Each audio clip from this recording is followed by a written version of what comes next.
Okay, so I will start by first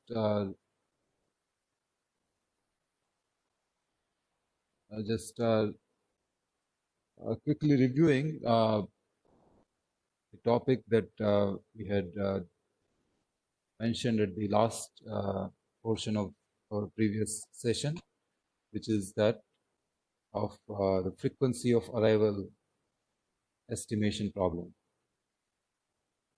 And so here, the way the problem is stated is that we have some signal incoming at our receiver, and we do not know what its frequency is.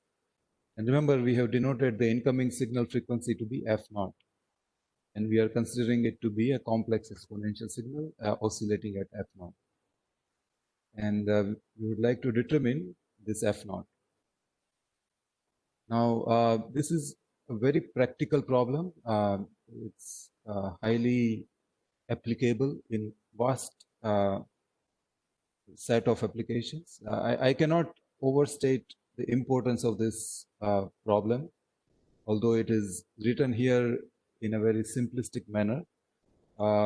It is used in many different areas of communication and signal processing, including even as the recent development and the research that is ongoing in terms of, for example, cognitive radios and spectrum sensing.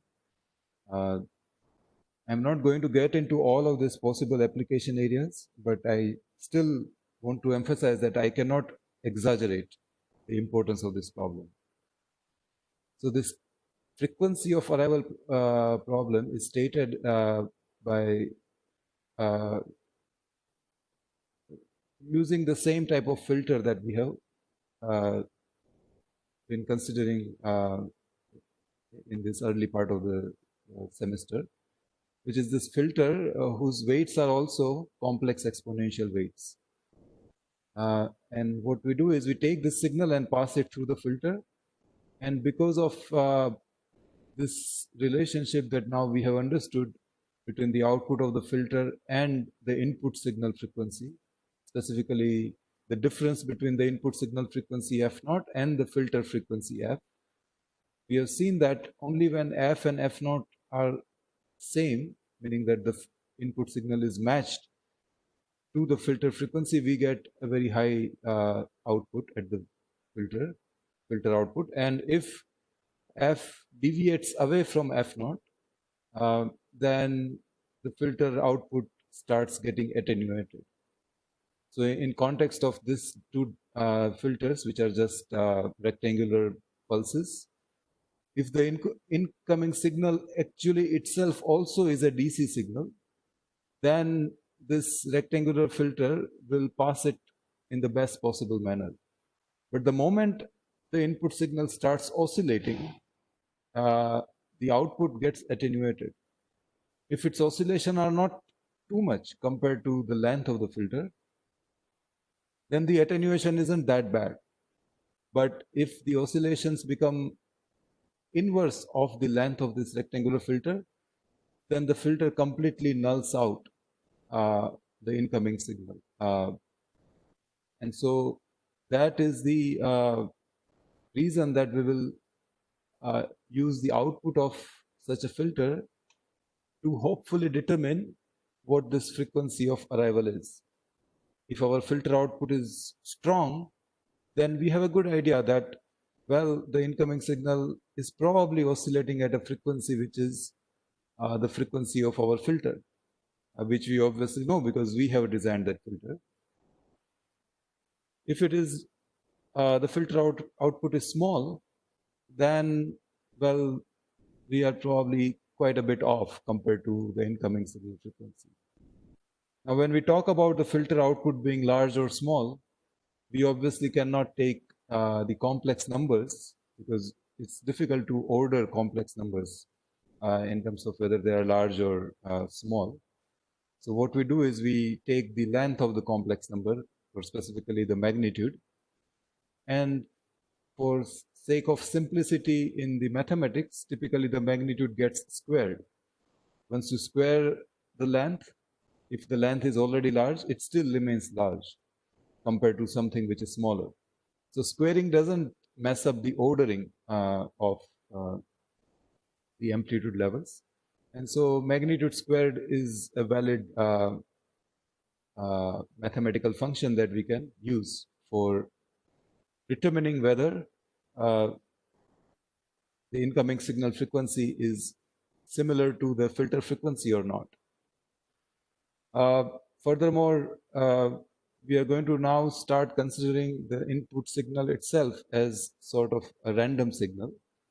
And for random signals, we want to kind of do some averaging. We just don't want to rely on sample by sample output. Or even more mathematically, we would want to take expectation operation. Remember, I think we have probably studied this in CT516, that the limit value of average is the expectation. Expectation is never known. Whenever you talk about expectation of a random variable, you can't ever numerically calculate it. But you can approximate what that expectation is going to be like by taking average over longer and longer length. So in some sense, average and expectation are similar. Average is the practical way of estimating what the expected value is. But mathematically, expected value is the limit value of average. So we are going to take the expected value of absolute value of yn squared. And okay, so that is what our metric of interest is going to be. Now, I'm going to increase the scope of the problem a little bit more. So far we have considered what is known as a model of the received signal in which there is only one user who is transmitting. And this model is applicable in many practical scenarios. For example, if you are considering a radar signal, then you pretty much know that you have transmitted this signal at a particular frequency, and you would have made sure as a part of your design that no other transmitter is also using that same frequency. And so you are more or less certain that the signal that you are getting back at the input to your receiver is only one frequency. There is only one transmitter, one source. But in general, in maybe more number of practical scenarios, the signal is not going to be just one, coming from only one transmitter. Maybe there are a total of capital K different transmitters that are simultaneously transmitting. And let us assume that all of those K transmitters are transmitting at different frequencies f of K.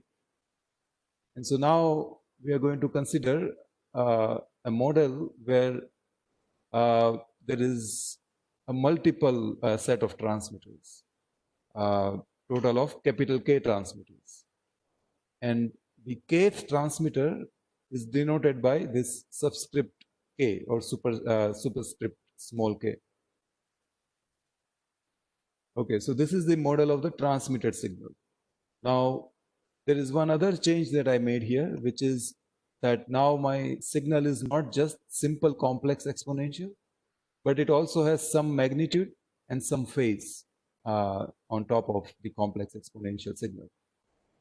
Now, so this A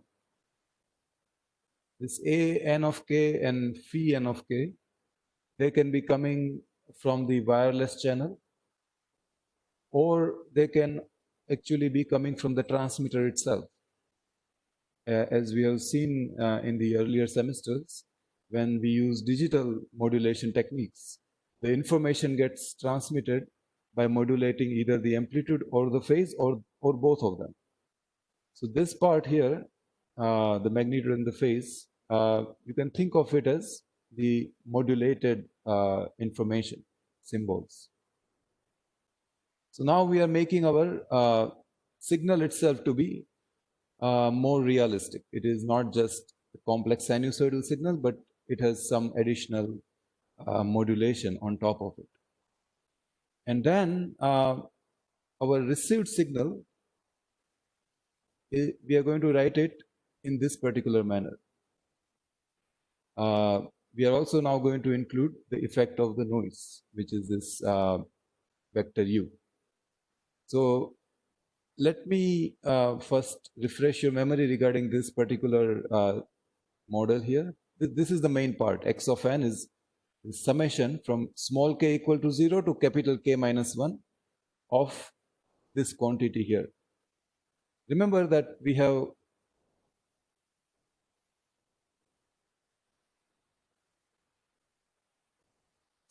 have modeled this W n and X of n already for a single source case.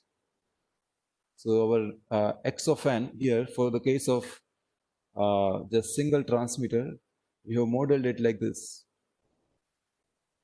And here, for the sake of simplicity, we did not add any additive noise at all. But it is just this model that we are kind of making it little more elaborate.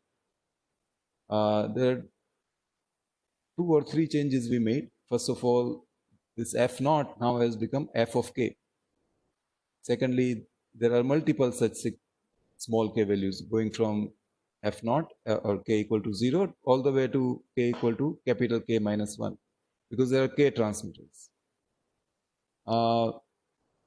We added those modulated baseband complex valued symbols on top of this complex exponential. And yeah, I think that is pretty much it. We added the noise also.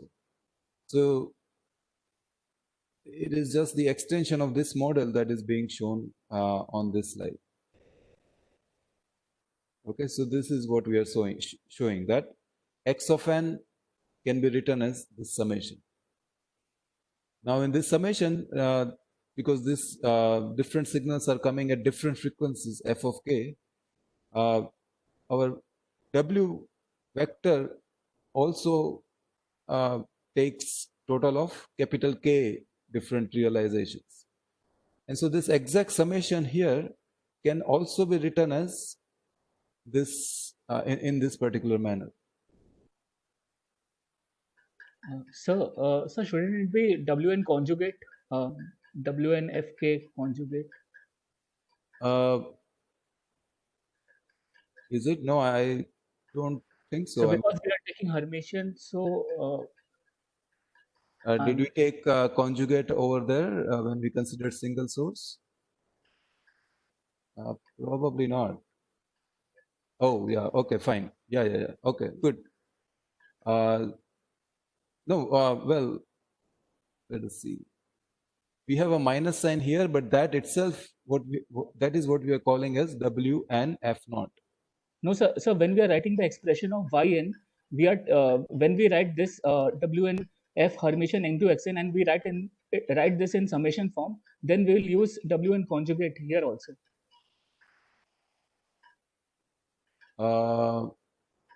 So when we'll write this output expression of Yn in the form of summation, then we will use WNF conjugate into okay. But here I'm not even going to y of n yet. I'm just looking at x of n. Okay, sir. And in x of n there is no conjugate, right? Right, sir. But there is a minus sign in the complex exponential notations. So, but that is I don't think that is what you meant by conjugate operation. So, so this expression is valid. We can just continue with this. Achha, that is okay. Okay, so we have total of capital K transmitters, and the received signal capital as bold-faced X of n itself is what we are writing like this. This is not the output of the filter. This is going to be the input to the filter. And this x of n0, x of n1, x of nk minus 1, these are the signals transmitted by total of k sources. Now, this first one here, what do you think it is? This first bracket. Is it a vector, a matrix? Matrix. Correct. It's a matrix. What is the size of this matrix? K cross n. In N the cross size, K. yes, n cross k. There are k columns and n rows. So the size of this matrix is n cross k. And this is a k cross 1 vector. This is not a matrix, it's a vector. Okay, and this is the noise vector, and its size is n cross 1. So we have n cross k times k cross 1. So this matrix vector product is going to be n cross 1. And to that we add this n cross 1 vector of noise. This has to be n cross 1 because we are considering a filter with length n. And so for each of the buffered sample inside the filter, we are adding corresponding noise sample. So this is naturally going to be n cross 1 vector. Okay, now for the sake of notation, I'm going to call this vector, by the way, this vector contains this modulation information and maybe some channel offset, etc. for different users. So I'm going to call it vector S, and S, you can think of it, stands for symbols, digitally modulated symbols, but it doesn't have to be thought of that way. In some different application, this may not even be symbols. But still there are, each of this xn0, xn1, they contain some specific aspect for each source that is unique from other sources. So this is, this entire vector is going to be denoted as this vector S. And different elements of this vectors, of this vector S, we are going to consider it as, again, random quantities, random variables. And which makes sense if different transmitters are sending information, then we can consider their amplitude and phases to be more or less randomly distributed. If it is QPSK transmission or any other modulation, then there is not a reason to suspect that a particular source will always transmit the same QPSK symbol all the time. QPSK symbols will randomly get changed as different information gets transmitted. And not only that, but we can, in many cases, we can also assume that xn0 is uncorrelated with xn1. The information that user 1 is sending is unlikely to be having any relation with some other user information. So this vector S, in many cases, I mean, in all the cases, vector S will be considered as a random vector. And in many cases, it will also be considered as a vector with uncorrelated components. Okay, then this n cross k matrix, which is made up of this W columns, where each of the column is a complex exponential at a different frequency. By the way, we do assume that different sources have different frequencies. It is not that two different sources end up having the same frequency. If that is the case, then there is a problem. Those two sources will interfere with each other, and it will not be able to, we will not be able to kind of separate out those sources. the frequency of arrival will become same, and then it becomes a complicated problem. So we are not going to get into that complication. We are going to simply assume that somehow, by some luck or by some fortune, different sources are arriving at our receiver at different frequencies f of k. And so therefore all of these columns are kind of independent of each other.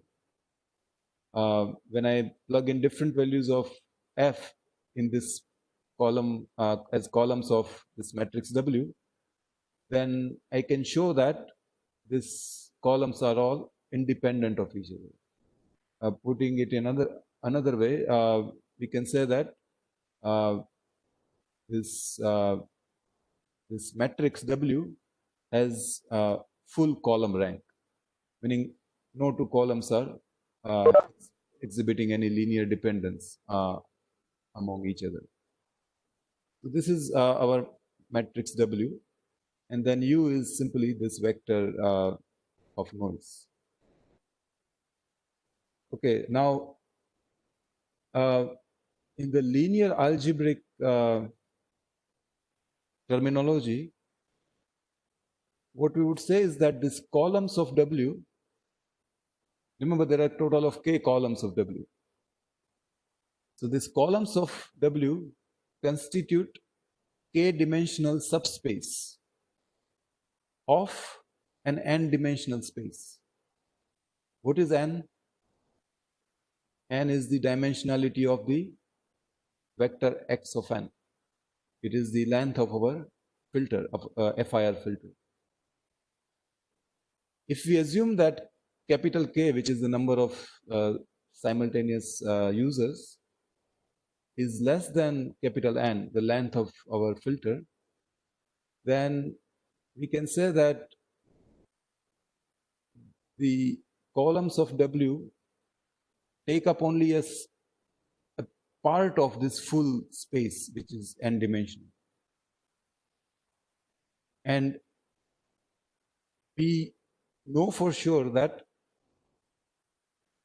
our received signal, or the component of the received signal which is due to the actual signal only, resides in that k-dimensional subspace. Again, we are assuming that capital K is less than capital N. And that, for more or less, is going to be our assumption. We may consider some cases when K becomes more than N, but for most parts, we will assume that capital K is less than N. And so in that case, our received vector lies in k-dimensional subspace, which is, we are going to call it signal subspace. And then the remaining n minus k dimensional subspace is occupied only by the noise. This is not very difficult to see if we consider that original problem that we were looking at, where there was only one active source and there was no noise at all. So this to observation, I can say it like this, that when there is only one source being received in the absence of noise at a filter whose length is n, then the actual signal is occupying only one-dimensional subspace of an n-dimensional space. And the remaining n minus 1 dimensions have no energy because there is no noise. The only energy containing dimension of this n-dimensional space is the signal subspace corresponding to this first column, W and F0. Right?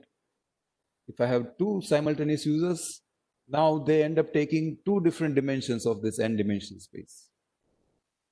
And if I have two simultaneous users plus there is noise, then what I see is that all of these n dimensions register some energy. The signal energy is contained only in the two dimensions. And the remaining n minus 2 dimensions have energy only because of the noise. Okay, so there is this concept of subspaces that is kind of an elegant concept, and that helps us look at this FOA problem in a geometric manner. And we will come back to this later on. Okay, so with that as the model, we are now going to consider again a case where there is. So now I'm going to temporarily. Sir. Yeah. I am little confused whether this is a SIMO model or a SISO model. Who is this? Naitik. Oh, Naitik. Okay. SIMO model or SISO model? No, this is. I would call it SIMO model, but it's not even SIMO right now. Naitik, I think you probably missed out on the initial. Yes. Yeah. So what we are considering is actually just a FIR filter, a finite impulse response filter. Okay. So there is only one receiver. This receiver probably has just one antenna, and we are now taking the input signal and passing it through a memory buffer. And this buffer has total of capital N registers. And we are tapping the output of each register, multiplying it by a filter weight. Yeah. This is known as tap delay line model of the FIR filter. So this is, to answer your question, this is single input, single output. But I know where you are going, where you are coming from, because you have seen this type of diagram. But that was something that I was going to get into later on. For the time being, this is completely a single input, single output model. And by single input, we mean that there is only one transmitter. And at the receiver, I have only one antenna. But at the output of the antenna, I am passing it through this FIR filter. And this is the tap delay line model of the FIR filter. Yes, sir. No, there was just this word in that slide that there's a antenna array. Okay, then that's a mistake. Where so did that confused me. Yeah, yeah. Where is that? Where is that word? In the last second, means the last second slide just you were showing. Okay. So that is because I am kind of switching back and forth between two different things in my mind, but that is obviously not the right. Over here. Yeah. Okay. So U is a vector of additive noise at different, not antennas, but. No, it's the first in the initial portion.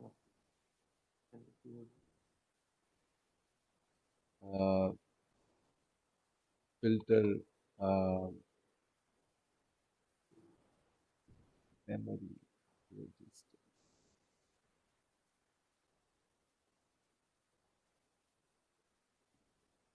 Then signal at the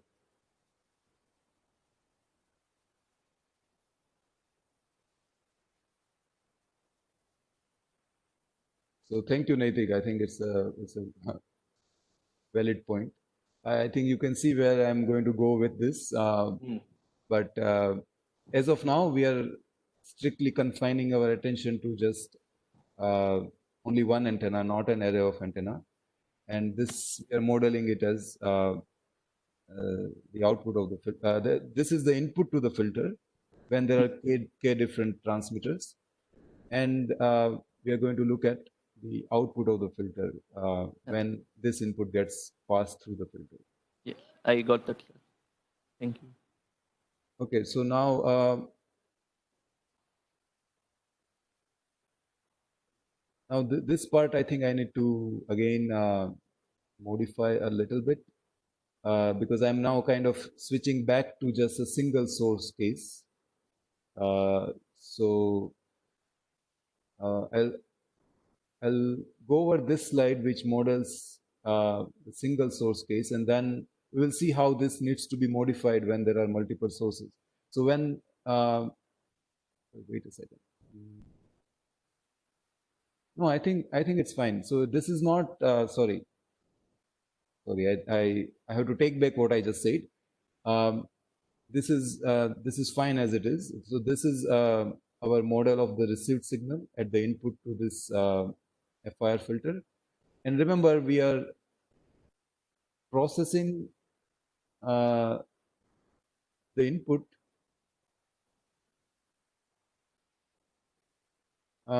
in this particular manner.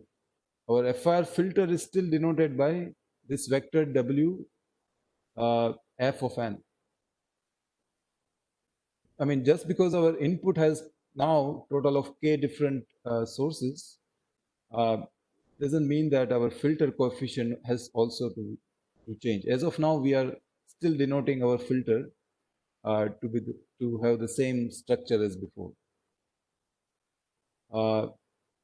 And remember, we have said that the output is the Hermitian dot product of the filter weights, which is this vector W, and the vector of the samples at different memory registers of the tap delay line, which is this x of n.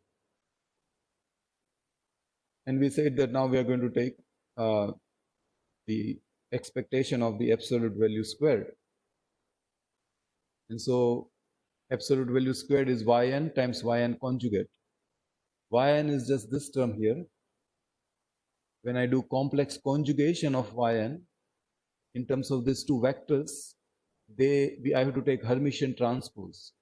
So this xn comes in the front with transposition, Hermitian transposition, and this wn of f comes second now, and the Hermitian transpose, conjugate transpose operation goes away.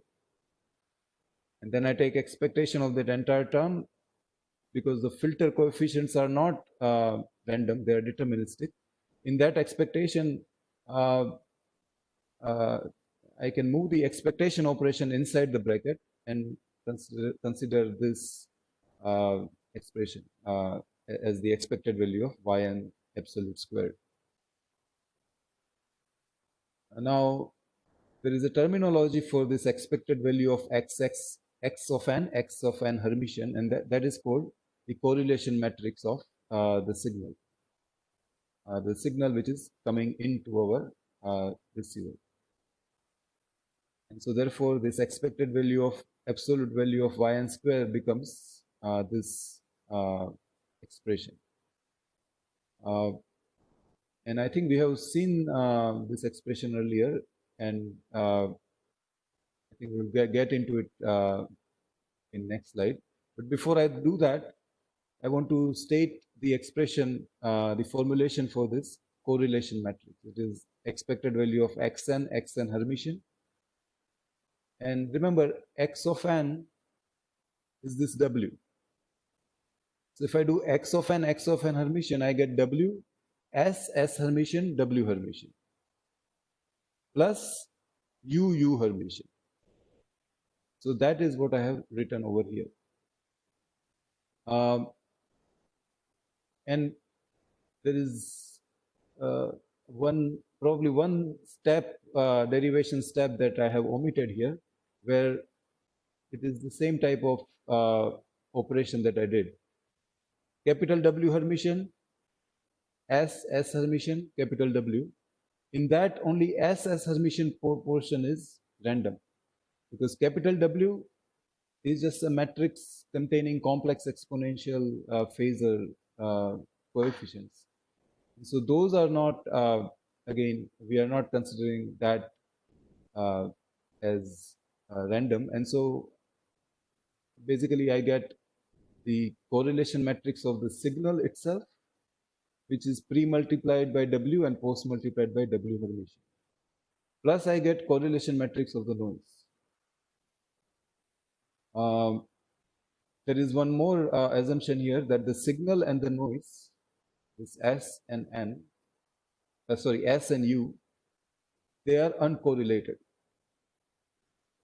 If they are correlated, then there will be some cross product terms, S times U conjugate and U conjugate, or S times U Hermitian and U Hermitian times S.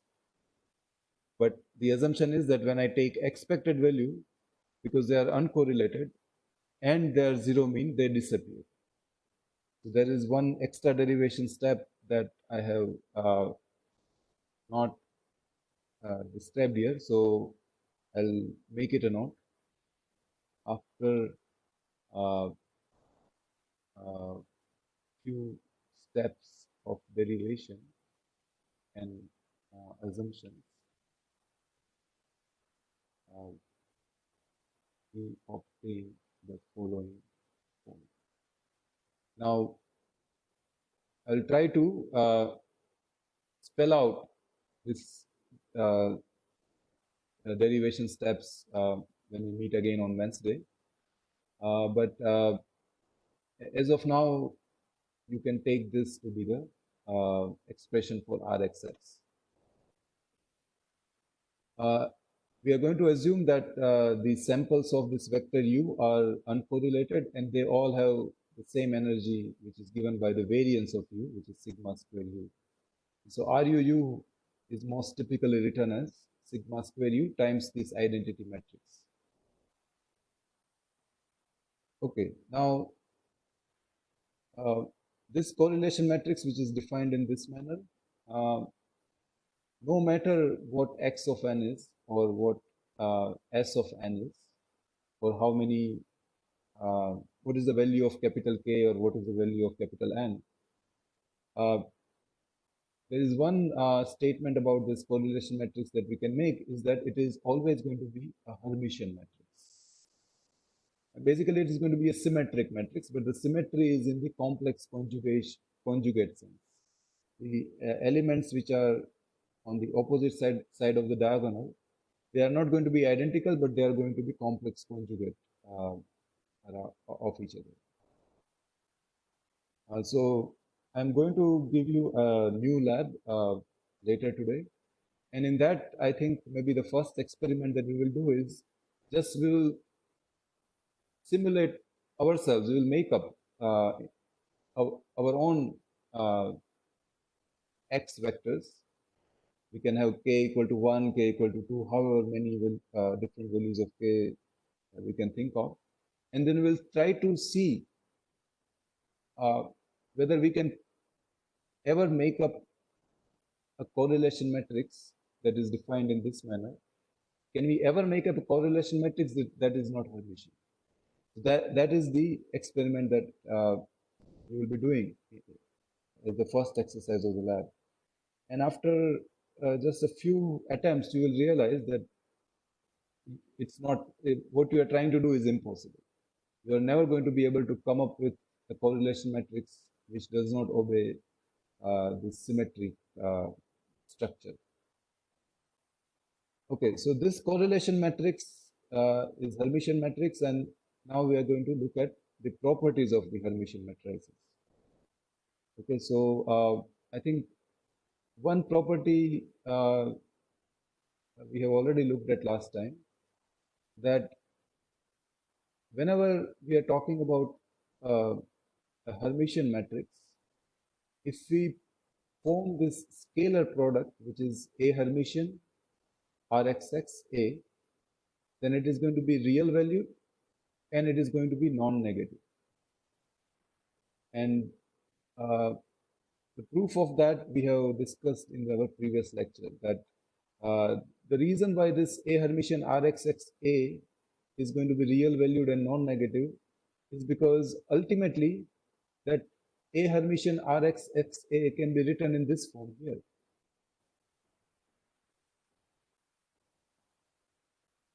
If I substitute this Wf of n with any other vector A, any complex valued or real valued vector A, I get that A Hermitian Rxx A. But remember that the left-hand side of that this equality is average value of a quantity which is square of the magnitude of some other quantity. Now, if I take magnitude, I am already in the positive domain. First of all, I cannot have a magnitude which is complex, and therefore, when I square the magnitude, it is also not going to be complex. And so, the left-hand side is always going to be a real valued number, which is guaranteed to be non-negative. And so that is the reason why this property comes about. That no matter what vector A it is, for Hermitian matrices, this scalar number is not going to be complex and it is not going to be negative. Okay, so that is something that happens only with the matrices that are Hermitian or those that are symmetric. Real valued matrices that are symmetric, they also obey this property. Okay, let us look at the second property, that if I do eigen decomposition of this correlation matrix, then all the values that I get as part of that eigen decomposition, they are also going to be real and non-negative. This is also something surprising. In general, if I do eigen analysis of any matrix, this does not end up being the case. So let us see why this has to be the case for Hermitian matrices. Okay, so let us say that we have some vector A, which is the eigenvector of Rxs, and its eigenvalue is lambda. And this is the definition of the eigenvectors and eigenvalues.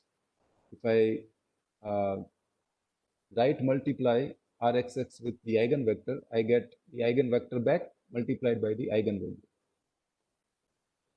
So now if I left multiply both the sides of this equality by A Hermitian, then I can write that lambda is going to be this ratio. Now if I look at this ratio, the numerator we have already said it is going to be non-negative. The denominator also has to be non-negative because it is just the squared Euclidean length of this eigenvector. And therefore, lambda is also going to be real and non-negative. Okay. Is there any question here?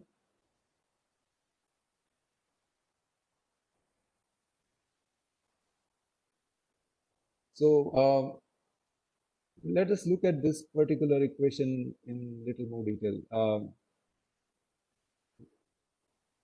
This ratio A Hermitian Rxx A divided by A Hermitian A, it is pretty important ratio, and for this matrix, and it can be any matrix. It doesn't have to be a correlation matrix. For any matrix, if I take this ratio using some vector A, then that is called the Rayleigh quotient of this vector A. In some sense, it's kind of, this ratio is kind of measuring the strength of this vector, strength of this matrix Rxx along the direction of A. Why do I say direction of A? Any idea? Why did I say direction of A? Why did I not say the actual vector A?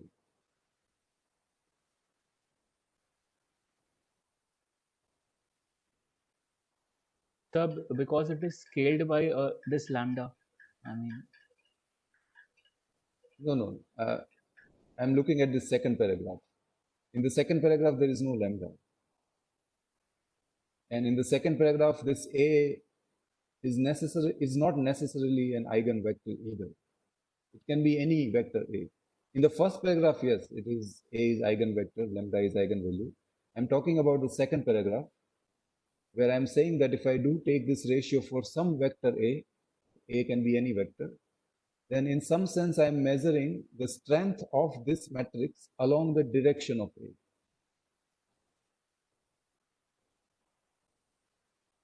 Remember, matrix is having a bunch of numbers, and so what is meant by the strength is not very clear. But this is one way to kind of convert a big matrix, this Rxx can be a huge matrix. If we want to examine what this matrix does in a particular direction, then we can use some vector A and perform this operation. And we will come up with a scalar number. If that scalar number is very small, then it tells us that the matrix along this particular direction actually is very weak. Whereas if that scalar number is very large, then we can say that the matrix kind of concentrates a lot of, or rather amplifies the, in, the vector if it is oriented in this direction.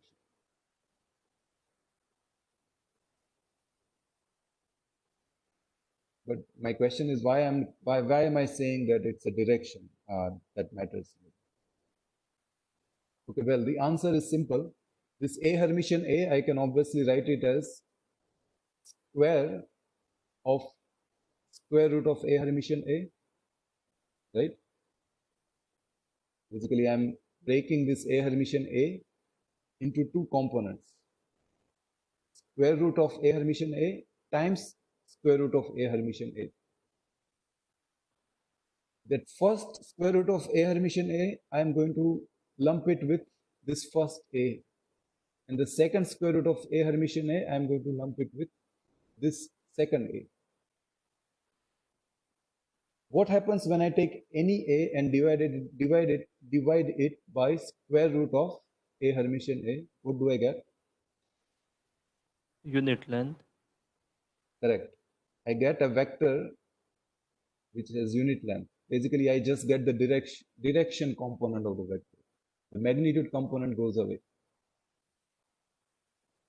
And so therefore, this ratio can alternatively be written, and let me just write it, as A n Hermitian Rxx A n.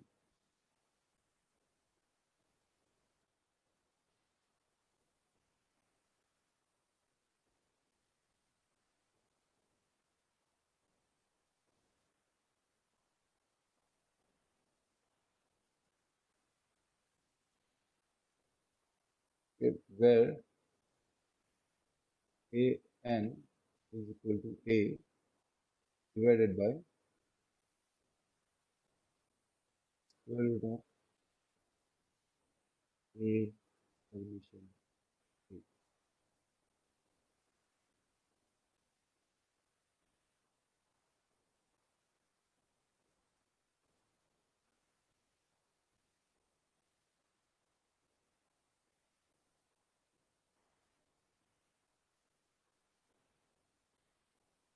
So this Rayleigh quotient can be written in this manner. Do you agree?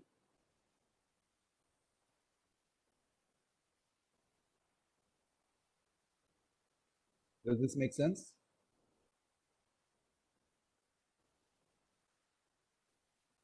Yes, sir. Okay, so when I write this Rayleigh quotient in this manner, this A of n, which is the normalized version of A, is just a direction. It has unit length. And so therefore, that is why I'm saying that this Rayleigh quotient was giving me, in some sense, a scalar number which measures the power of matrix Rxx along this direction A of n. And so therefore, now what we can say is that the eigenvalue corresponding to any vector A is the Rayleigh quotient of the corresponding eigenvector. Basically, eigenvalue tells me how much power this matrix Rxx has along the direction of this eigenvector. So if a particular eigenvalue is very large, then it means that this matrix actually is very powerful.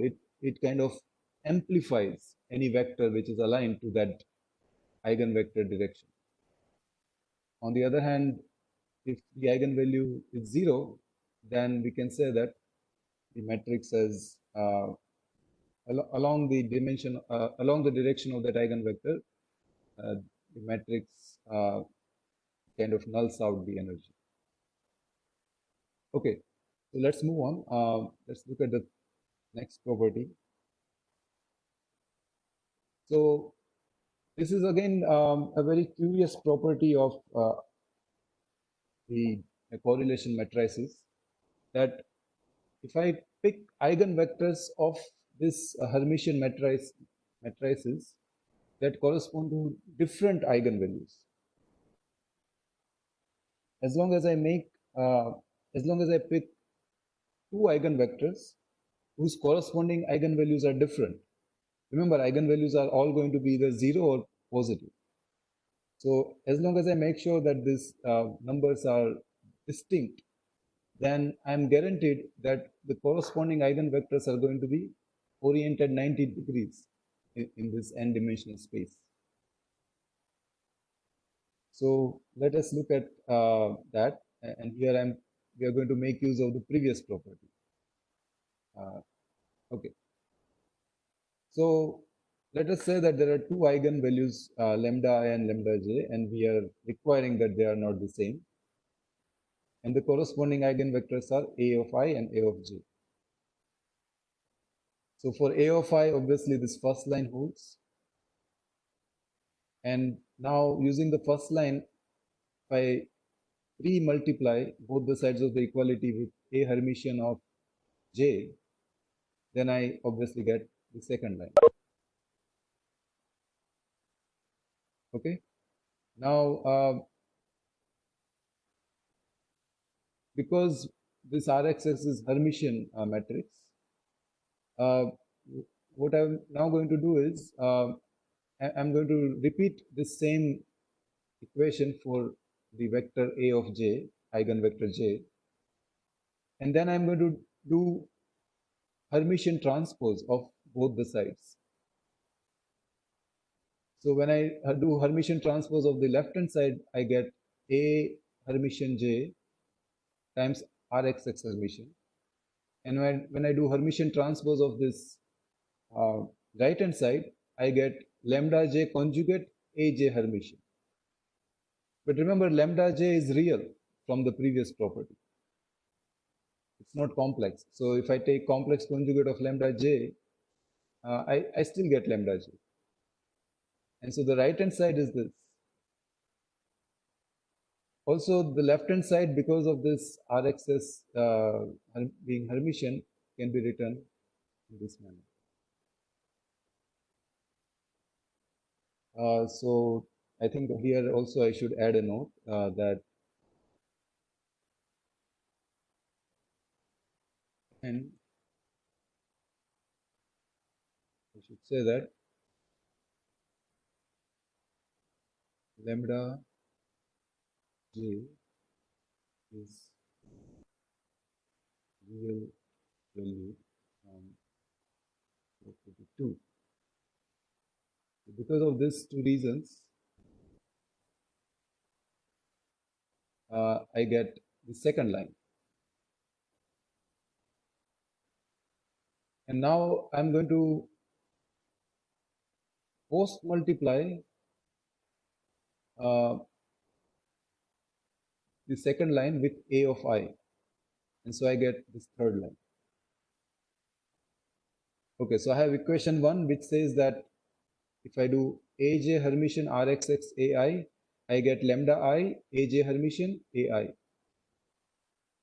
Equation 2 says that if I do the same thing, I get lambda j times the same Hermitian dot product. And additionally, we have taken lambda I and lambda j to be not the same. So if I subtract 1 from 2, then because of equation 1 and 2, I get 0. And because lambda n is not equal to lambda j, I necessarily get this dot product to be 0, which means that the eigenvectors are orthogonal. So the details of the proof are interesting. I mean, there are some mathematical tricks that have been played here. But the important thing for you to remember is that for Hermitian matrices, this is always the case, that the eigenvectors are always going to be orthogonal, provided that you are looking at two different eigenvalues. If you are looking at eigenvectors corresponding to the same eigenvalue, then what? This third property doesn't say anything about it. They may or may not be orthogonal. But if the eigenvalues are different, then the corresponding eigenvalues are definitely going to be orthogonal. Okay, so I'm going to take a break for just a few minutes and I'll be back. Okay, so just please bear with me.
Okay, I'm back. Are you able to hear me all?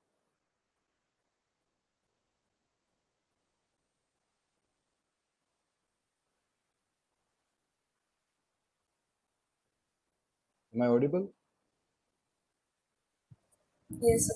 Okay, okay, then I'll proceed. Okay, now we'll take a look at one more property, which is that if I have,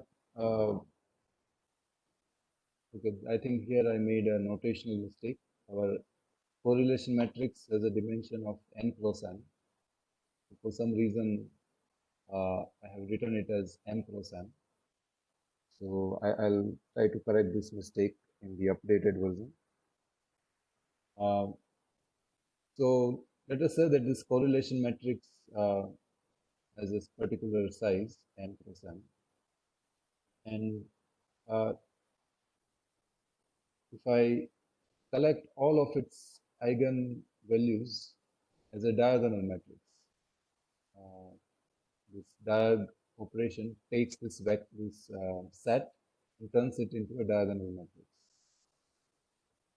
And let us say that I have this corresponding eigenvectors, which from the previous property they are orthonormal, meaning that they are unit length and they are 90 degrees apart from each other. So then I can write these two equalities. The first equality says that Q Hermitian RxXQ is going to give me this diagonal matrix of eigenvalues. The second equality says that if I perform this operation, Q Hermitian, this delta matrix times Q, then I'm going to get Rxx. And this Q Hermitian delta Q, that can be written as this summation, because delta is a diagonal matrix. So I think in the next homework, I'm going to ask you to prove this the second equality on the second line. It's very straightforward to prove it, simply because this delta is diagonal matrix. What happens is that when you do Q Hermitian Q, if delta is not diagonal, then different columns of Q get multiplied with some other columns of Q, and you have all sorts of cross products. But when delta is diagonal, then those cross products go away, and a particular column of Q gets multiplied by just itself, and it gets additionally scaled by the corresponding eigenvalue. And then this Rxx becomes just the sum of many such products. Okay, so this first equation is sometimes referred to as a way of diagonalizing this correlation matrix. And by the way, this doesn't have to be just a correlation matrix. This holds for any Hermitian matrix. And second equation is known as Mercer's theorem, or also it is known as spectral theorem. The word spectrum should ring a bell. Basically, this tells us that this is sort of like doing some type of Fourier transformation. Okay, so let us quickly justify both of these equations. So first of all, we have said earlier that different eigenvectors corresponding to different eigenvalues are going to be all orthogonal to each other. And furthermore, in that Rayleigh quotient term, if I consider that the eigenvectors themselves are normalized, then the Rayleigh quotient becomes the eigenvalue. So I'm going to consider that scenario, that the eigenvectors themselves have been normalized, and therefore, if I multiply any eigenvector with itself, I get 1. If I take two different eigenvectors, then I get 0. That was our one of the properties that we had seen earlier. Now, because of this, we can say that this matrix Q, which is made up by taking this vectors A, the eigenvectors, as its columns. Its inverse is very simple to define, because the columns are having this orthonormality. Its inverse is nothing but its Hermitian transpose. And this again is very easy to see why that has to be the case. I think this you can do it. This exercise, I would say you do it on your own, and just convince yourself that if I have any square matrix whose columns I assume to follow this orthonormality, then if I multiply that square matrix with its Hermitian transpose, then I'll get identity matrix. The reason I get identity matrix is only along the diagonal when I is equal to j, I will get 1. Everywhere else I'll get 0. So from that I can say that the inverse of that matrix is nothing but its Hermitian transpose. Then the next thing I will do is this Eigen equation, I will collect it for all the different eigenvectors. And so if I do it for the first one, I get Rxx-A1, I do it for the second one, I get Rxx-A2, and so on. If I take this as a collection, because of this equation, I'm going to get the same eigenvectors back after they get multiplied by the corresponding eigenvalues. And so that I can write it as this equation over here. But this first expression in the bracket is nothing but the matrix Q that we have defined earlier. And this expression in the curly bracket is nothing but this delta matrix that was defined earlier. So Rxx-Q is, according to this stacking, becomes Q times delta. So now I will get the two equalities that were on the previous slide simply by either pre-multiplying or post-multiplying both the sides of this equality with Q Hermitian. If I pre-multiply, then I get Q Hermitian Rxx-Q as delta. Remember, because Q Hermitian Q is same as Q inverse Q, which is identity matrix. This was our diagonalization equation. Basically, I can take this Hermitian matrix, perform this operation, which is well defined, because I would know this matrix Q after doing eigen decomposition. And then effectively, I will convert this Rxx into a delta matrix.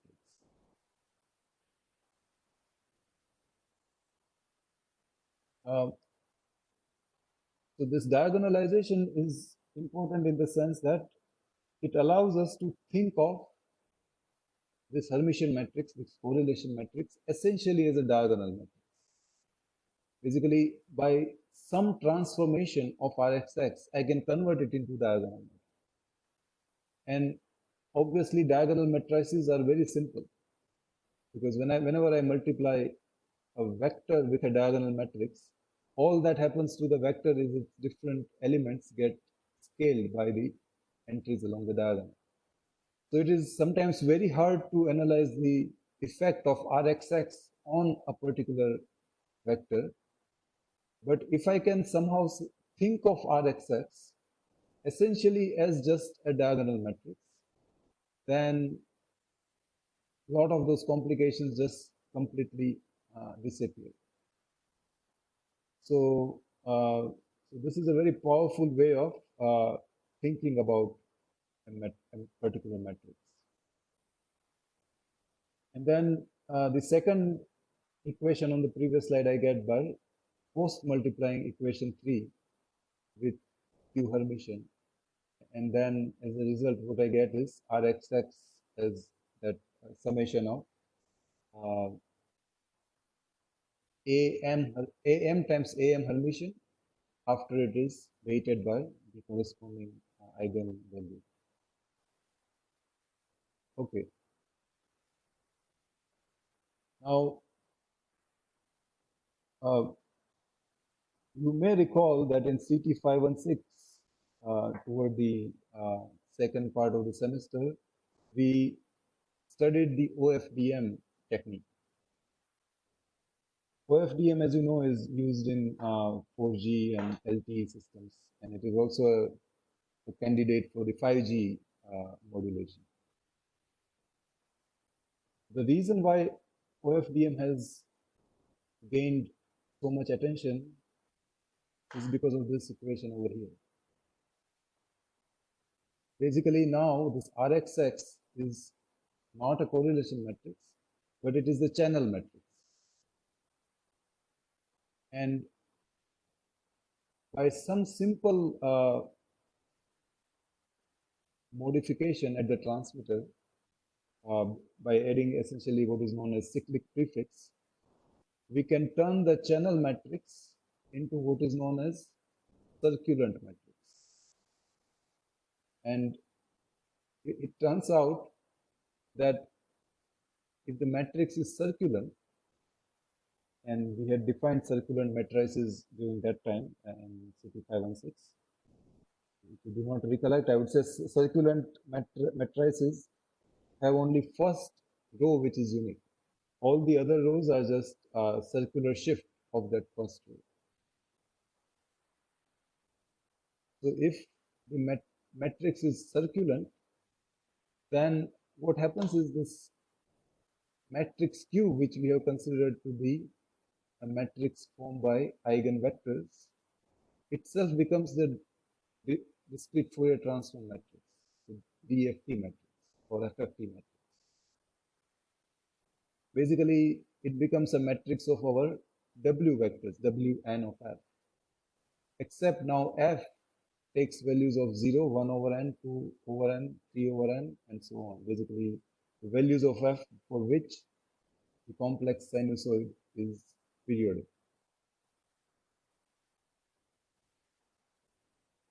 And so now the Ofdm transmitter and the Ofdm receiver collectively perform this diagonalization operation, because of which the channel matrix, which takes place of this Rxx, becomes diagonalized. If it is not diagonalized, then the effect of channel is very complicated on the transmitted symbol. Different transmitted symbols get weighted by different channel coefficients, and then they all get added up at the receiver. And it is very difficult to undo that operation. It is essentially the convolution operation. And we have to somehow do deconvolution. Deconvolution is a difficult problem in general. It's a problem which has been dealt with in areas other than communication. Even in machine learning, deconvolution is a very relevant topic. It appears that somehow even what our eyes see, the pictures that is forming on our retina, is not the picture of the image that we are, the picture of the scene that we are looking at directly, but it is some convoluted version of that scene. And so the image on the retina is the convolution of the actual scene with some coefficients, which our brain is somehow able to deconvolve. And so in computer vision, the deconvolution is therefore necessary to get a clear picture. And over there, different techniques are used, including the deep neural network, to perform deconvolution. But the conceptual elegance of this idea is super powerful, because here we are able to do deconvolution by simply just making the convolution operation itself go away. If I have the actual channel matrix, and if I send the symbols through such a channel, then yes, the received signal is a convolution of the transmitted symbols with the channel coefficient. But in OFDM, because I am at the transmitter pre-multiplying by Q Hermitian, which is the inverse DFT, and then at the receiver I am post-multiplying by Q, which is the DFT.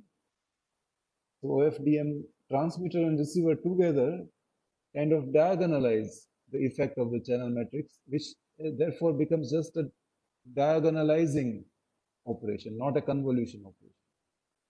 Basically, each transmitted symbol just gets scaled.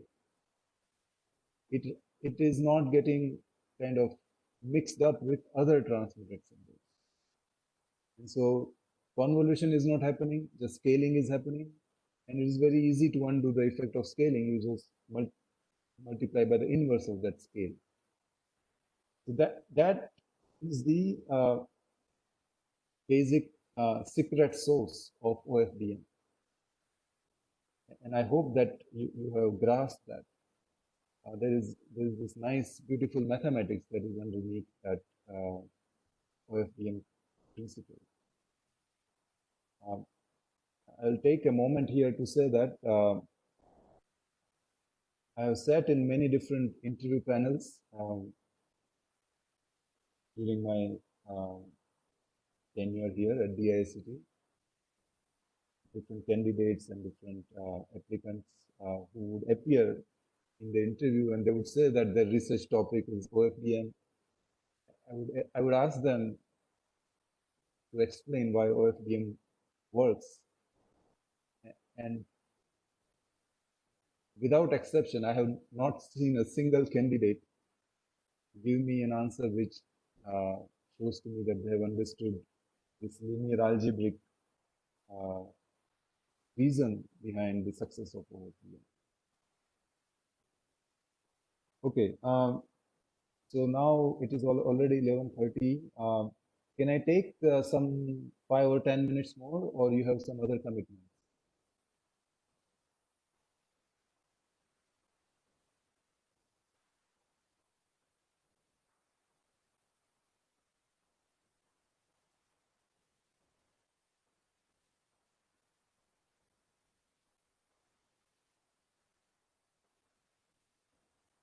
What do you think? You want me to stop here? Even one person saying that we will stop here, I'll go with that vote. If one person says that we can still continue for another 5-10 minutes, I'll continue.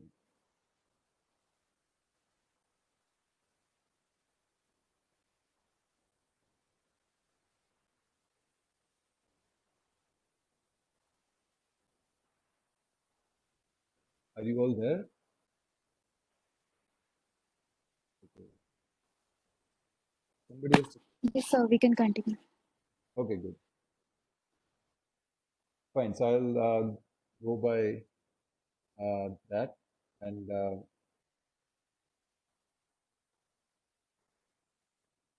okay, maybe yeah. This is the last property that I wanted to cover, and this is also a very interesting property. It seems little detailed to look at, but I think in terms of its usefulness, it is same as that diagonalization property of correlation matrices, or in general any Hermitian or circular matrices that we just looked at. Okay, so what does this property say? So we are considering, and here I am back to the correct notations. So we are considering a Hermitian matrix of size n. And remember, we have written this matrix as W RSS W Hermitian plus sigma square U times identity matrix.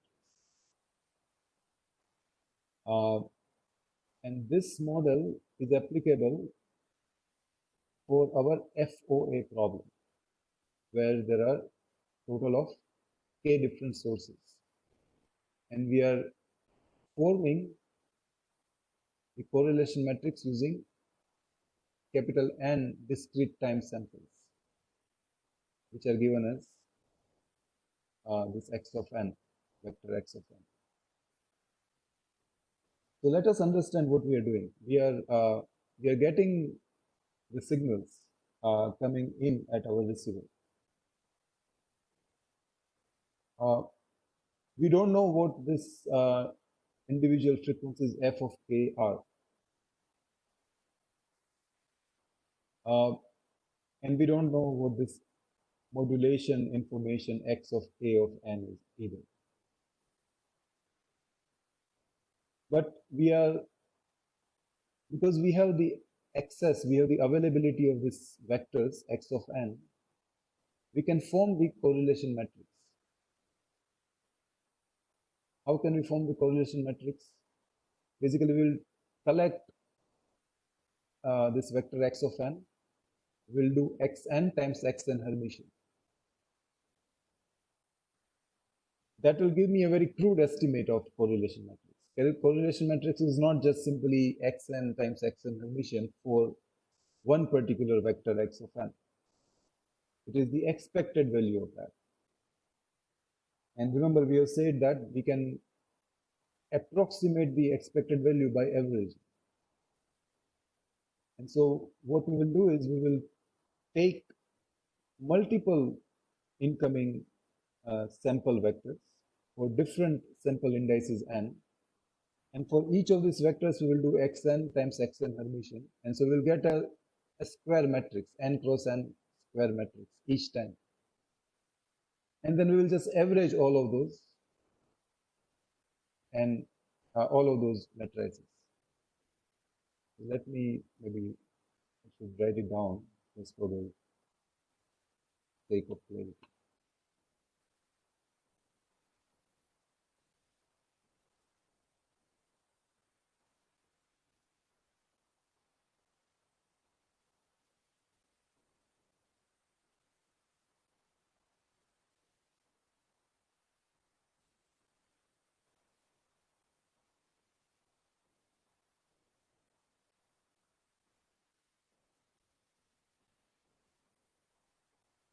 So I'm going to say that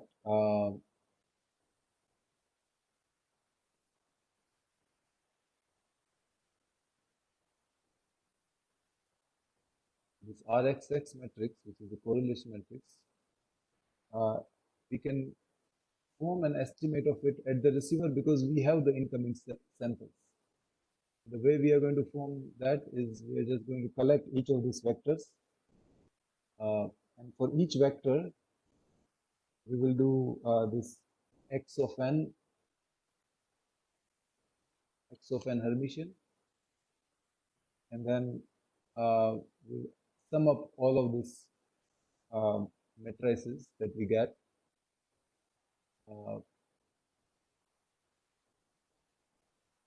Then we'll just do pretty much the average. So here, this average is being performed using capital J samples. And for each of these J samples, this x of J Hermitian operation is performed. By the way, this x's are these vectors, remember. This is not a scalar, this is a vector. So this is how I would be able to form an estimate of RXX. If I make J to be super large, then what I get as the output of this averaging hopefully will start resembling the actual correlation matrix, which is ultimately unknown. Okay, so we have this RXX that we form. This is known as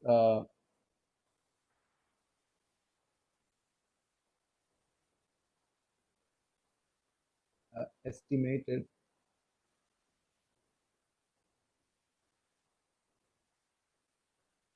using the data itself.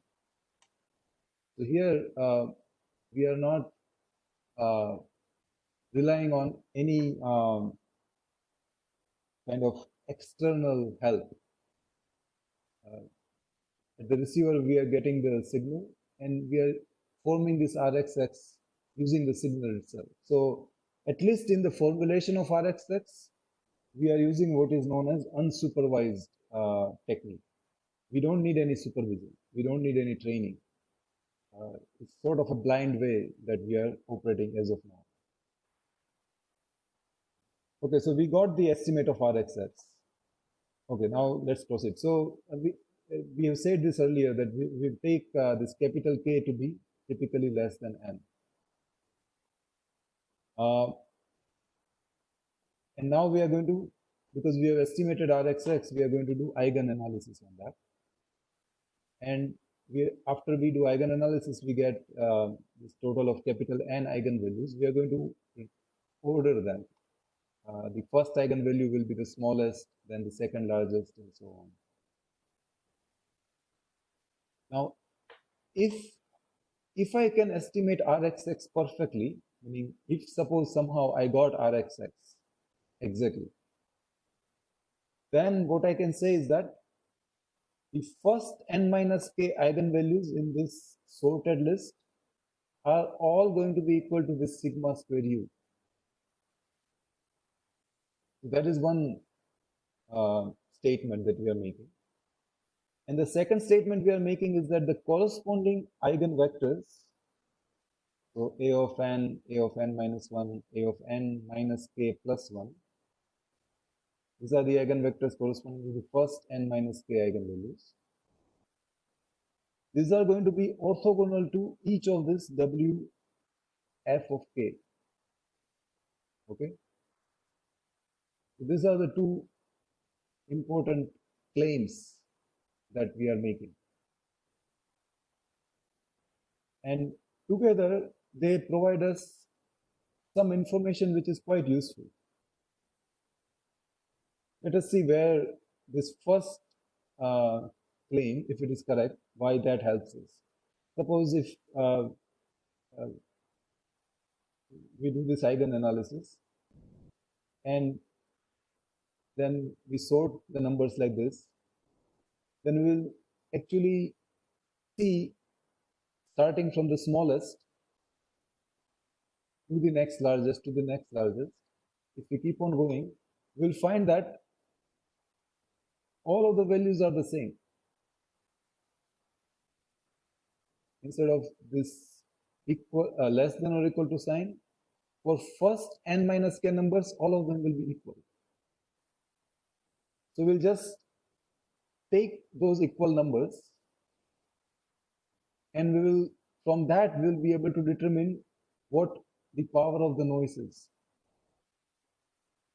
That is quite useful. We would know what the channel is introducing in terms of noise, whether it is highly noisy channel or not that noisy. But even more importantly, the very first place where the number starts becoming different, from that element we are going to say what this value n minus k is. Remember, we know n, because n is our design parameter, that is the length of our filter. What we don't know is capital K, right? I mean, we have some signal that is incoming. All that we have assumed is that we are somehow able to ideally estimate Rxx. Maybe using this type of averaging where j tends to infinity, we are able to estimate Rxx. Other than that, we are so far saying nothing else, which means that we don't even know how many active sources there are. But this tells us right away how many active sources there are. Suppose if there are two values in this sorted list which are same. Let's pick up some numbers. So let's say capital N is 5. So I have 5 different eigenvalues. And let's say that first two eigenvalues are the same. Let's say they are 0.3, 0.3. And then the next eigenvalue is 0.8, then 1.5 and 1.7. Now with that observation, can you tell me what capital K is going to be? How many active sources there are?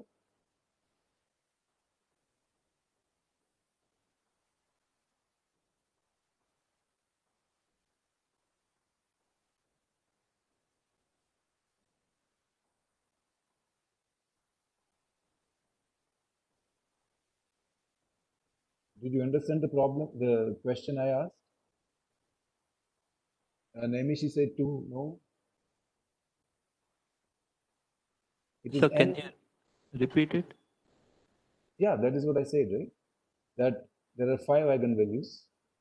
The first two are 0.3, 0.3. They both are same, they are repeated. And then the other 3 eigenvalues are different. They are greater than 0.3. I picked up some numbers. I don't even remember, maybe 0.7, 1.5, 1.8, etc.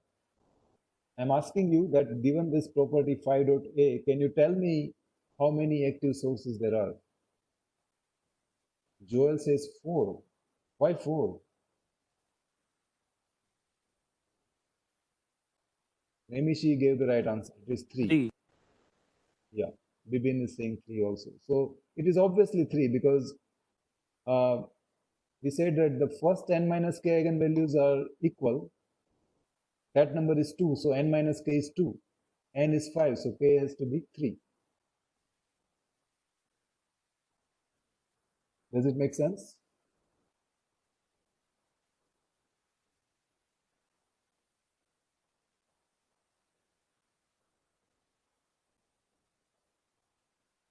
Okay, Kishan, does it make sense to you or not?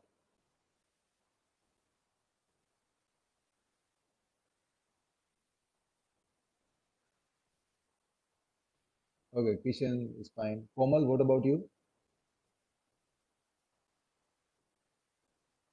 Priyanjali?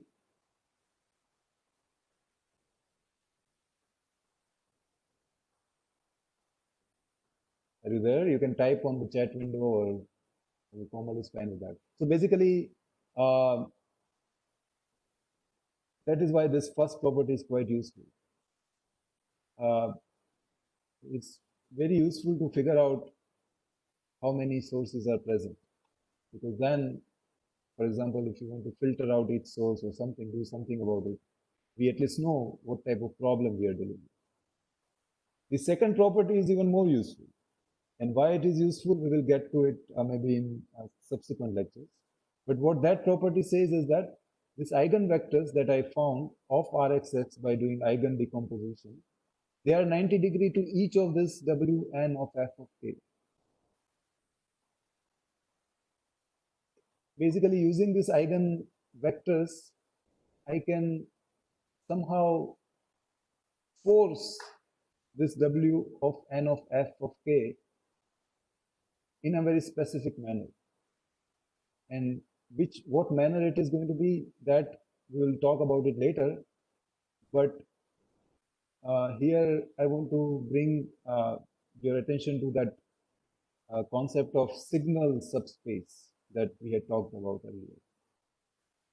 Okay, so we are going to somehow make use of those geometric concepts in the context of 5D. Okay, I will end in just next few minutes. We'll quickly see why this 5.a and 5.b have to be true. This is probably the last slide, last two slides of this lecture. Okay, so let us consider, remember our Rxx is given by this expression. So I'm considering just the first term, W RSS, W Hermitian. So obviously this dimension of this matrix is n cross n. Why it is n cross n? Because W is n cross k. Remember that. RSS is k cross k, because there are k simultaneous transmitters. And so if I do just basic calculations, I get W RSS, W Hermitian as n cross n. But the rank of this matrix is only k, because W has only k independent columns. Remember that we have said earlier, that W has k columns which are all linearly independent. And so therefore, its remaining n minus k values have to be 0, according to that Mercer's theorem. Right? Because the k eigenvectors, because the rank is k, they will fill up the rank up to k. Okay. Put it other way, if I go to this equation, by the way, this capital M is capital N now. What I will see is that because the rank of that W RSS W Hermitian matrix, the rank of that matrix is only k, I can add only k terms out of n in this summation, and I will get a rank k matrix. If I add k plus 1th term, I will get a matrix whose rank is k plus 1. But that is not allowed, which means that necessarily the remaining n minus k eigenvalues have to be 0. Okay, this may not You may not be able to swallow this second bullet right now, but think about it on your own. And using that Mercer's theorem, you should be able to convince yourself that the n minus k eigenvalues of this matrix has to be 0. Now, there is a very simple way by which we can show that if suppose lambda and a is an eigenpair of some arbitrary matrix P, basically PA is equal to lambda A, then if I add any constant alpha to lambda, then that also is an eigenpair of, that is an eigenpair of a matrix which is P plus alpha times identity. The proof is here. It's very simple one-line proof. PA is equal to lambda A. So if I substitute P with P plus alpha times identity matrix, and then I do multiplication on the right-hand side with A, I get lambda plus alpha times A. So the eigenvalue corresponding to P, the eigenvalue of the matrix P plus alpha times In is going to be lambda plus alpha. But remember, our P matrix is W RSS W Hermitian, and alpha here is sigma square U. And so what happens is that all of the zero-valued all the eigenvalues, a total of n minus k, which are all 0 of this matrix, when I consider Rxx, they become sigma square U. And all the remaining k eigenvectors which are non-zero, they also get added by sigma square U, but therefore necessarily they become different from sigma square U. And so that proves this first statement.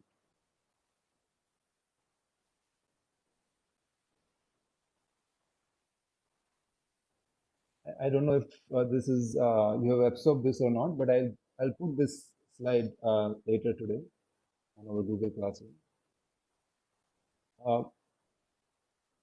Let's look at the second part of it.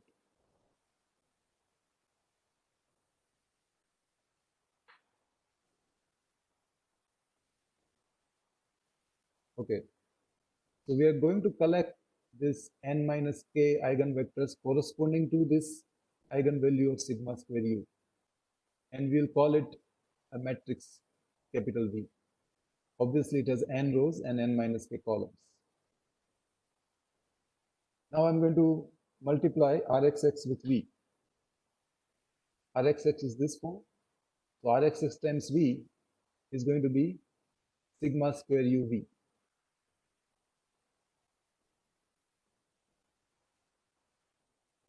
How did I get that?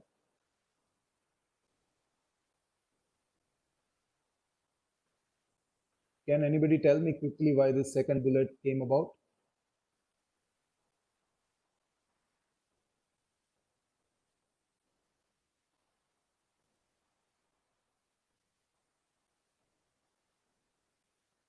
Anudeep?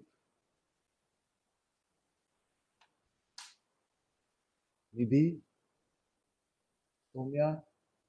Anyone?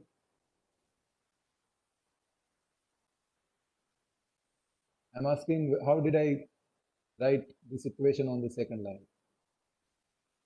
The first part, the first equality is obvious. There, all I have done is I have substituted Rxx with its formulation, which we have seen earlier. So the question to you is, where did the second equality come about?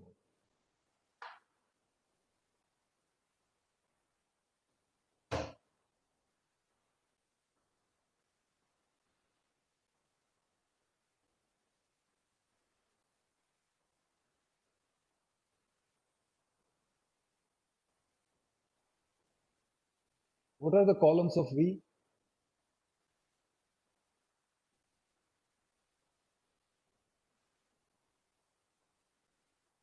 Think of it as taking each column of V at a time.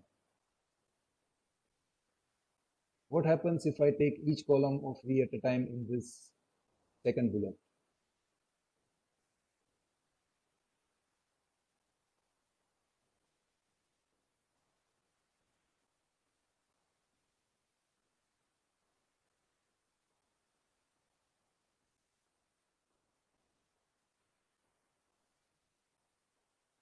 Bhavesh?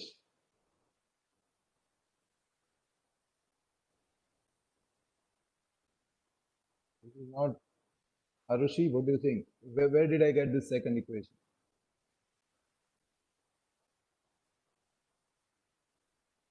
Okay, for the sake of time, let me answer it myself.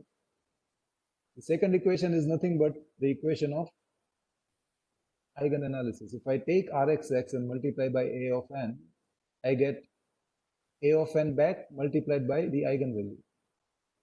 But the eigenvalue corresponding to A of n is sigma square u. But that is also the eigenvalue corresponding to A of n minus 1 also. So that is why I wrote this equation. Does it make sense, Arushi? Can you please explain it again? Okay, this is the equation for eigenvalue eigenvector pair. If there is some matrix P, if I do P times A, I get lambda times A. This is well known. Right, Arushi? Now, corresponding to A of n, what is the eigenvalue? We have said it is sigma square u. That is our first property which we proved here. That the smallest n minus k eigenvalues all have the same value of sigma square u. That was our first property.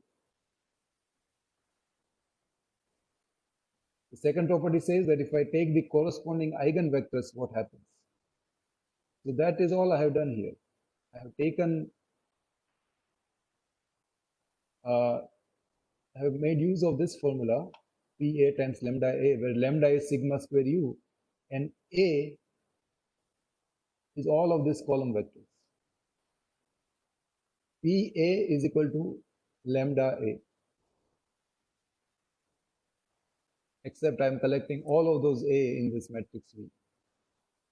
Anudeep, does it make sense?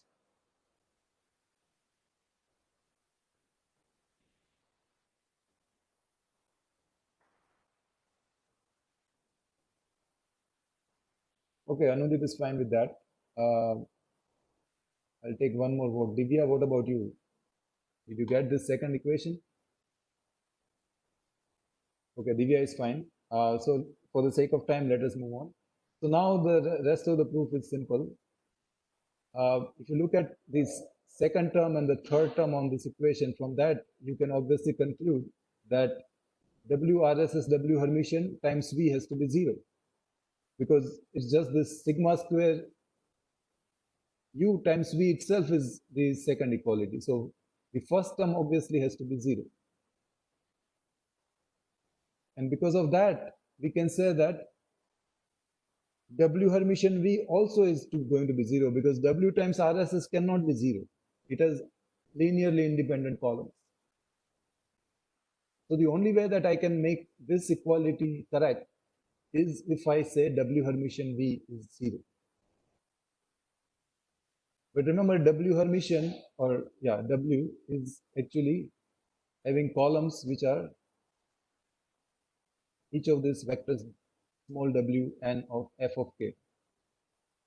And so therefore I can say that the eigenvectors which are sorted according to this sorting, and the eigenvectors which correspond to this same value of sigma square u, all of them are going to be 90 degrees to each of this w n of f of k.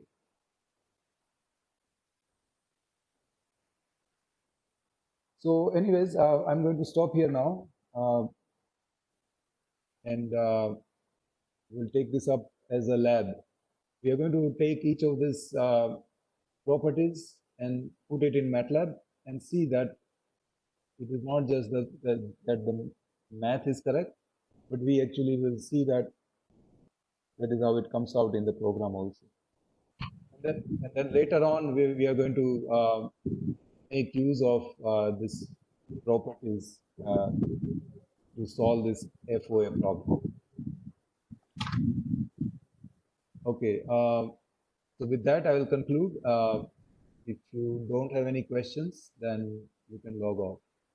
Sir, the first lab is not complete yet. The last question and the additional part that you added is not completed. So I'll extend the deadline by a few days. Okay, sir. I'll move it to maybe what, tomorrow or day after tomorrow? Sir, tomorrow is the lab date. Lab section is tomorrow evening.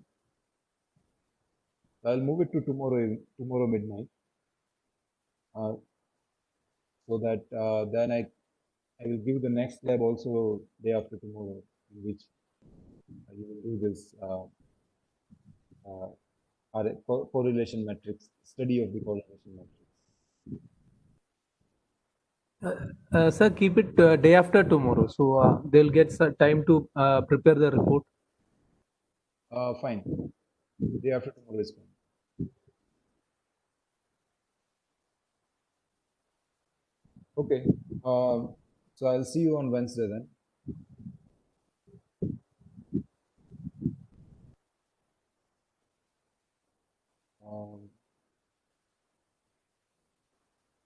Okay, I think I'll speak to Bhavesh and Kishan and Divya for just a few minutes. The others can drop out.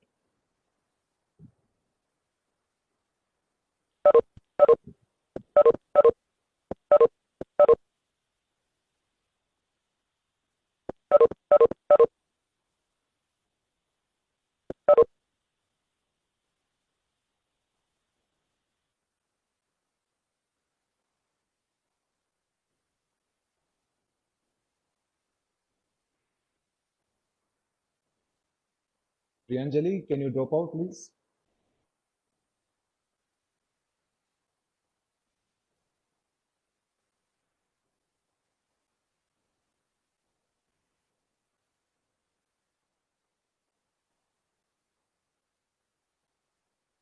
So maybe Priyanjali is not there right now.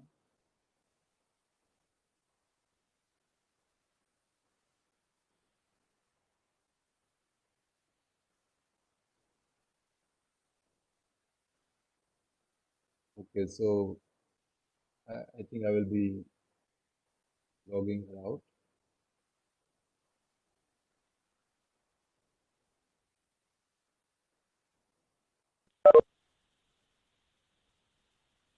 Okay, I have only a very quick thing to tell you.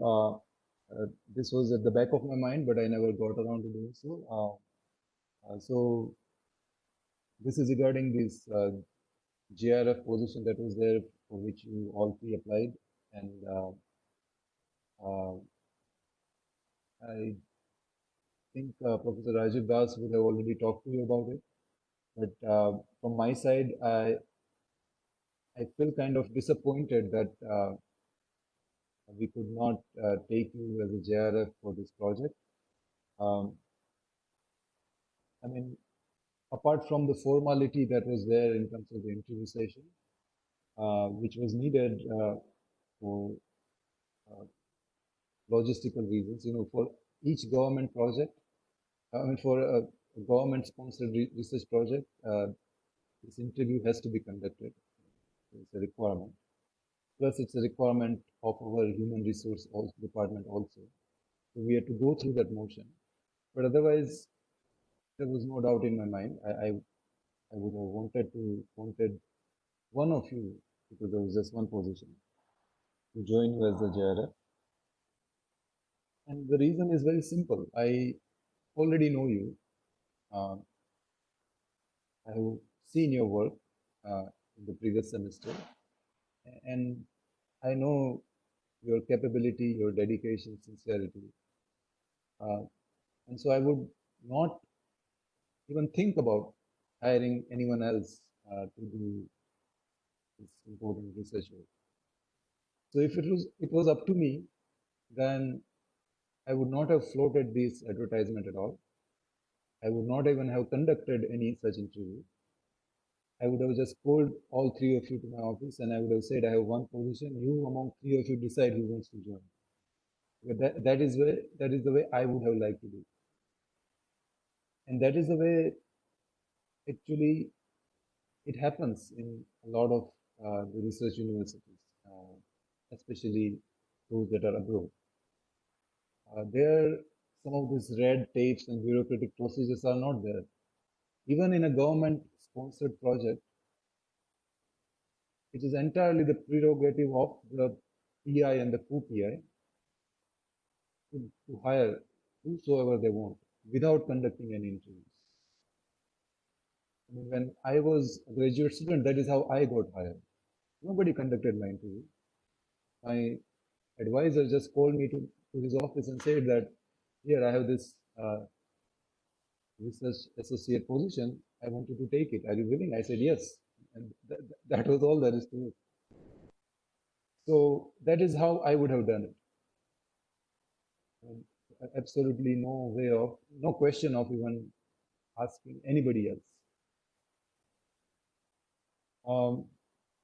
We have to go through this process anyhow, because that is the norm here. And at the end of the interview session, then what Professor Rajiv Das felt, and I kind of agreed with him, that it will be in your best interest only if you are fully focused on the research that you are doing with him. And we hire an external candidate to do this work for us. So I tended to agree with him, because the work that this research project requires the JRF to do is, yeah, it would not be aligned to the research work that we would have started with Professor Rajiv Das. So what I wanted to convey to you in no unambiguous manner is that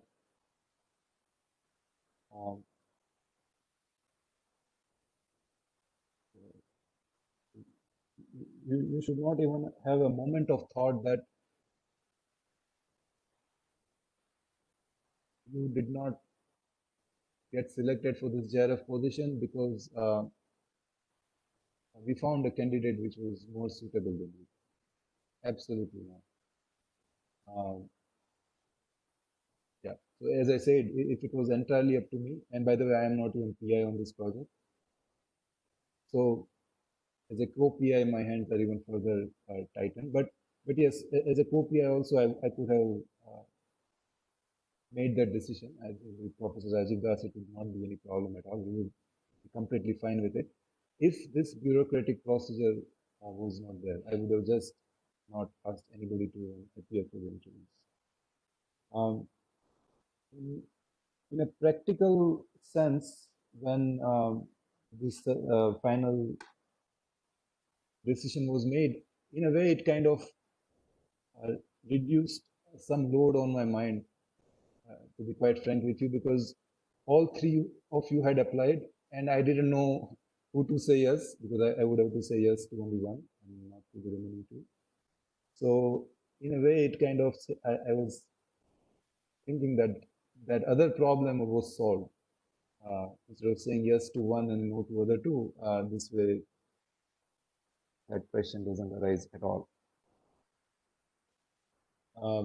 Okay, so that is the first thing that I wanted to tell you for a long time.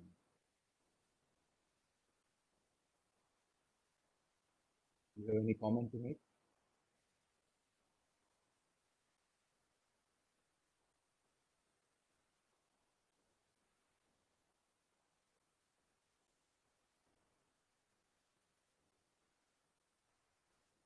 Okay, if not, the second thing that I want to mention is more technical in the nature. You would have started this research assignment with Professor Rajiv Das, I believe. Yes. Okay. And I believe all three of you are working orthogonal time frequency space? Yes, sir. Okay. So I'll talk to Professor Rajiv Das also, and maybe once a month or once in however time that you would feel like, you can just give me a quick update of what you are doing.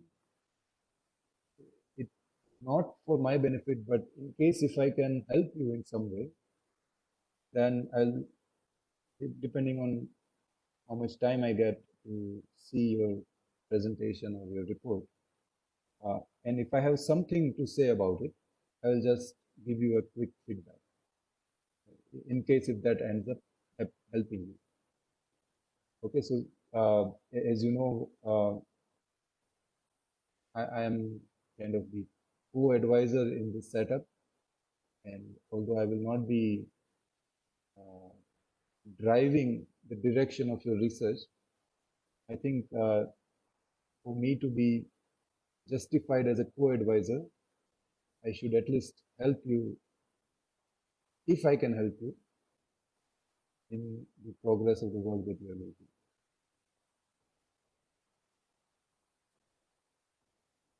So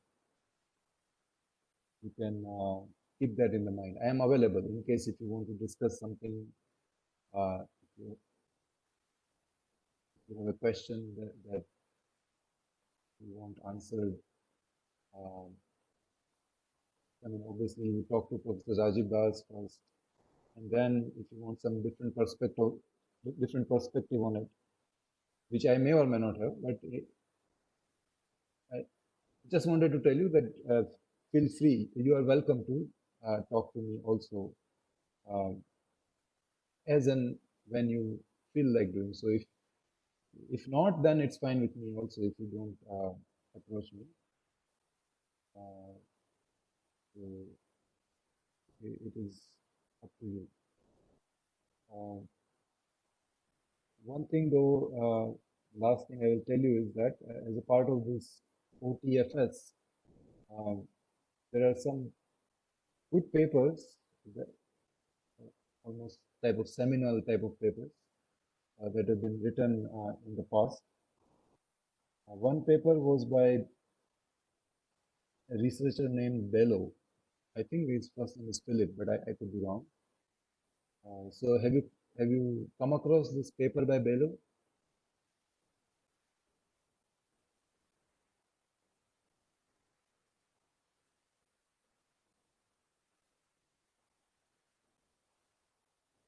Have you read that paper by Bello?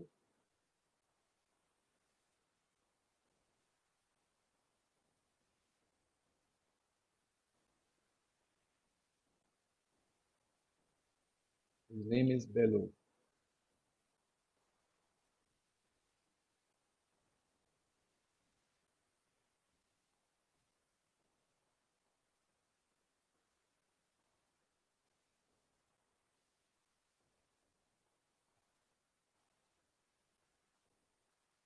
Yes, no?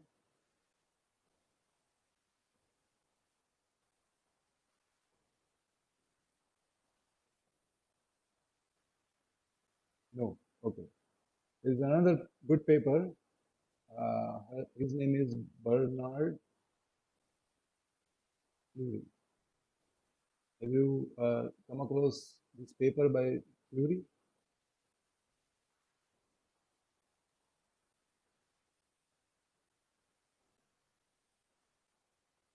Okay, so probably not. So this I mean, I don't know much about OTFS, but the little that I know, from that, what I have understood is that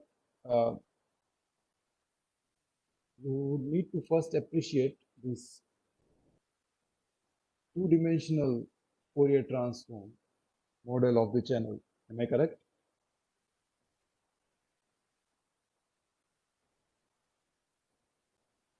The wireless channel itself, the way to analyze the channel is by this two-dimensional model. Basically, time frequency or delay Doppler domain. And the way to go from time frequency domain to delay Doppler domain is by performing two-dimensional Fourier transform. Is that correct? Okay. Yes, sir. So the mathematical principle behind this type of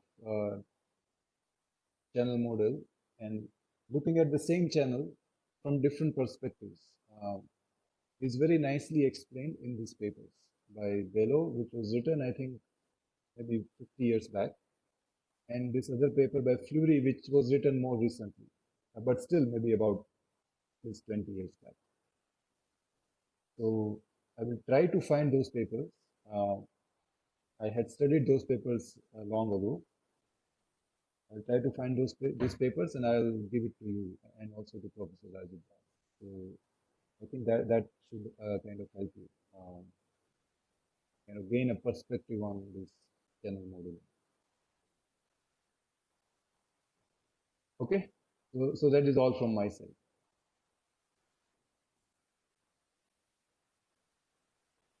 Okay, thank you. So I'll see you then on Wednesday. Thank you, sir. Okay, bye.